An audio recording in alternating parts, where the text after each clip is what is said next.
En los años 80, el presidente de los Estados Unidos era el presidente Ronald Reagan. Cuando él iba caminando en público, tras él había un personaje un poco misterioso que caminaba con un bulto de cuero amarrado a su muñeca. Los reporteros siguieron indagando hasta enterarse que él era el encargado de cargar con el nuclear football. O sea que dentro de ese maletín estaban los códigos y los controles para enviar una bomba nuclear a cualquier nación del mundo en cuestión de segundos. Y uno de los reporteros dijo: qué increíble que está amarrado a la muñeca de un desconocido el destino del mundo. Y no podía estar más errado, porque el destino del mundo está solamente en las manos de Dios. Y eso incluye tu destino. Así que en este día el tema de Misión Sabiduría es los misterios en las tablas de la ley. Espero lo disfruten, el Señor le bendiga.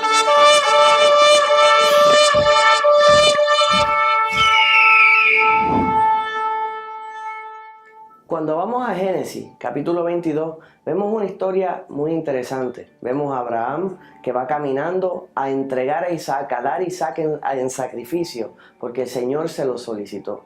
Este era el hijo de la promesa, sin embargo se lo estaban solicitando para que lo sacrificara.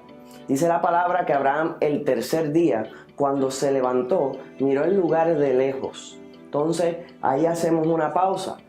Fíjense que fue el tercer día, antes de subir a la montaña a entregar a Isaac, que él mira el lugar de lejos. Ahora la palabra está escrito en hebreo, el Antiguo Testamento, Nuevo Testamento en griego, excepto Daniel y Esther, que tienen algunas porciones en arameo. Ahora, en la palabra hebrea que está en Génesis, cuando lee la palabra vio el lugar de lejos, la palabra es rakuok. Y esa palabra a lo mejor no la pronuncié muy bien, pero lo que tiene varios significados. Uno de ellos es el ver el lugar de lejos o ver un gran tiempo por venir. ¿Por qué le digo? Y es importante saber que eso también significa ver un gran tiempo por venir. Porque cuando usted ve la palabra en los evangelios, cuando fueron a acusar a Jesús y lo querían apedrear, Jesús le dijo que antes que Abraham fuese, yo soy. Y el pueblo de Israel se molestó mucho, las personas presentes, y él le dijo que si fueran hijos de Abraham, ellos lo amarían porque Abraham vio su día. Ahora, cuando usted ve la palabra vio su día, o sea que Abraham supo sobre Jesús desde el Génesis, tan distante, ya él sabía sobre Jesús. O sea que hay una conexión en la palabra que Jesús confirma que Abraham sabía ya de él. Ahora, el tercer día sube la montaña, conocemos que el Señor lo detuvo, no entregó a su hijo y el Señor se glorificó de una manera especial. Ahora, muchos interpretan cuando leen este versículo y dicen que el Señor proveyó, porque Abraham, su hijo Isaac, le dice: Padre, he aquí, tenemos todo lo necesario para hacer un sacrificio, pero ¿y el cordero? ¿Dónde está? Y él le dijo: hijo mío, el Señor se proveerá de cordero. O sea, no le indicó que iba a haber provisión de un cordero de ese día, sino que el Señor sería el cordero, y verifícalo en su Biblia. Ahora, cuando dice la palabra que él se vira, había atado, o se había atascado por los cuernos un carnero. Son distintos animales. Un cordero a un carnero son totalmente distintos. O sea que el Señor sí proveyó un sacrificio, pero no el sacrificio que estaba pidiendo Isaac y del que hablaba Abraham. Ahora es importante que Isaac hace una pregunta. Le dice: ¿y el cordero? Y el padre le dijo: el Señor se proveerá. Cuando digo el padre me refiero al padre de Isaac, Abraham. El Señor se proveerá de cordero. Entonces, hasta este momento no se había hablado de corderos en la Biblia, hasta el momento que Isaac hace esta pregunta. Ahora, cuando vamos al Nuevo Testamento, vemos que se habla se pasan muchas cosas, pero el primero que hace mención a un cordero es Juan el Bautista. Y habla sobre un cordero cuando ve a Jesús. ¿Y sabe qué dice? He aquí el cordero que quita el pecado del mundo. O sea que Isaac hace la pregunta: ¿dónde está el Cordero? Y Juan el Bautista en el inicio del Nuevo Testamento le responde, aquí está el Cordero que Isaac buscaba. Este de los cuales hablaron los profetas, mayores y menores, y todos los siervos de Dios, al que estábamos esperando, acaba de llegar. Gloria a Dios Todopoderoso. Ahora, todo el Antiguo Testamento, todo representa a Jesús. El tabernáculo, la canasta en la que estaba Moisés, la onda de David es Jesús, la vara de Aarón es Jesús, la vara de Moisés es Jesús.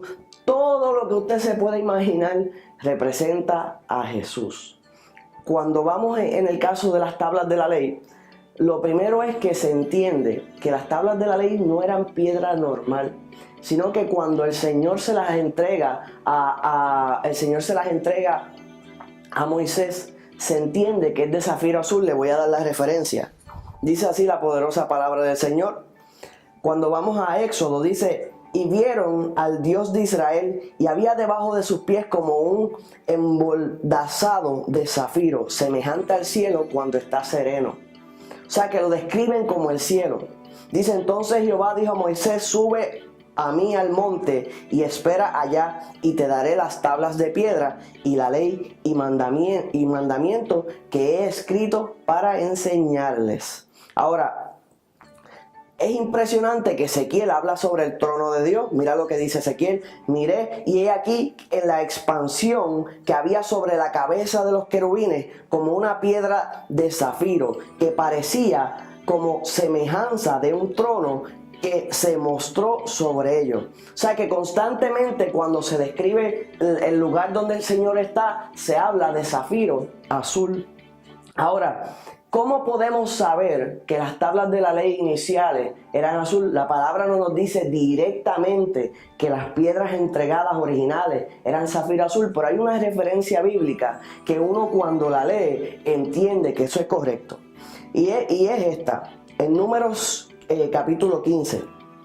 Y Jehová habló a Moisés diciendo, en el versículo 37, 38, habla a los hijos de Israel y diles que se hagan franjas en los bordes de sus vestidos por sus generaciones, y pongan cada franja de los bordes un cordón azul. ¿Qué color? Azul. Y os servirá de franja, para que cuando la veáis os acordéis de todos los mandamientos de Jehová, para ponerlos por obra.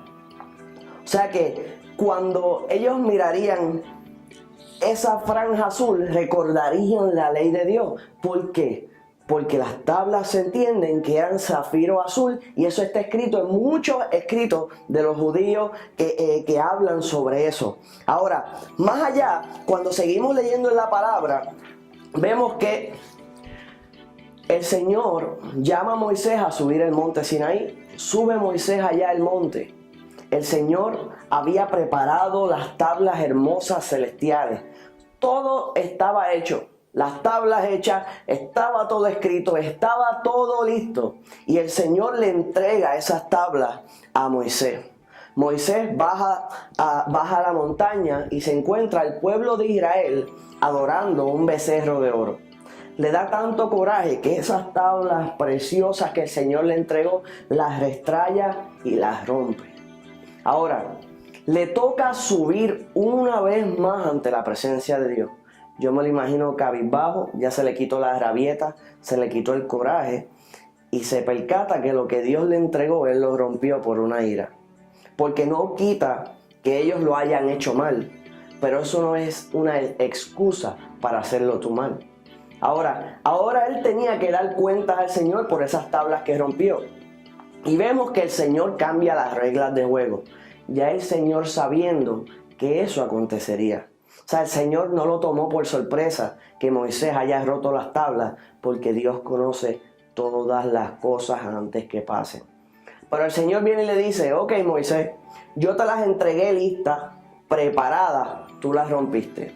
Ahora te corresponde a ti buscar piedras similares. Te corresponde a ti cortarlas, te corresponde a ti pulirlas y alisarlas, y te corresponde a ti traérmelas listas. Y cuando está la tabla lista, tráemela a mí, que yo escribiré en ella mi ley. Entonces puso a Moisés a trabajar. Tuvo que Moisés cortar, pulir, alisar, traerle lista esas tablas para que el Señor entonces con la tabla lista poder él escribir en la ley. O sea que lo hizo pagar un precio. Y aconteció, y el Señor le instruyó en su palabra, que tenía que tomar las tablas rotas o quebradas y las nuevas tablas en la cual hubo una colaboración entre ambos, y ambas tenía que ponerla dentro del arca del pacto. O sea que en lugar del pacto tenía que llevar ambas tablas. Nuestra Biblia se compone del Antiguo y Nuevo Testamento, que no es otra cosa que Antiguo Pacto y Nuevo Pacto. Ahora, cuando usted analiza la historia, lo primero que el Señor pidió, dio una ley verbal, le dijo a Adán que no comiera del árbol del fruto del bien y del mal, y sabemos que Adán procedió a comer. El Señor es el que nos dio la ley y nosotros quebramos la ley, la rompimos. Entonces, el Señor, como rompimos la ley, trajo un nuevo pacto. Y este nuevo pacto no era similar al primero, ¿ves? Porque lo primero que el Señor hizo fue darnos la ley, así lo establece la palabra del Señor. Nosotros no pudimos cumplirla y nosotros la rompimos. De la misma manera que Moisés rompió las tablas. Ahora el segundo pacto hubo una colaboración entre el hombre y Dios. O sea que Moisés tuvo que preparar las tablas, pero Dios fue el que escribió la palabra dentro de la tabla. Y ahí está el nuevo pacto, que es Jesucristo. Mitad de la tierra y mitad del cielo. Nuestro Señor Jesús, el Señor puso su semilla en María y nació hombre, pero en su interior llevaba escrito la palabra de Dios, el del Dios Todopoderoso. Mitad de la tierra, mitad del cielo. Ambos pactos fueron puestos dentro del arca. Uno fue el pacto quebrado y el otro es el pacto permanente. Y ese pacto sigue vigente para ti en esta hora. El Señor quiere alcanzarte a ti en esta hora. Ese segundo pacto, ese sacrificio que Jesús hizo en la cruz del Calvario, sigue vigente y su sangre te llama y está solicitando limpiarte, cambiar todas tus circunstancias y hacerte nueva criatura. Así que en esta hora te exhorto a hacer esta oración conmigo. Poderoso Dios y Padre Celestial, en esta hora nos encontramos delante de tu santa presencia. Padre, si alguno nos está viendo en esta hora y no te conoce, Señor, yo te pido que seas tú perdonándolo, Señor, limpiando con la sangre del Cordero. Y repite conmigo, Señor, en esta hora te pido perdón por todos mis pecados. Límpiame con la sangre del Cordero. De ahora en adelante, dirige mis pasos hasta el fin de mis días. En el nombre de Jesús. Amén. Que el Señor le bendiga grandemente. Y esto es un nuevo episodio de Misión Sabiduría.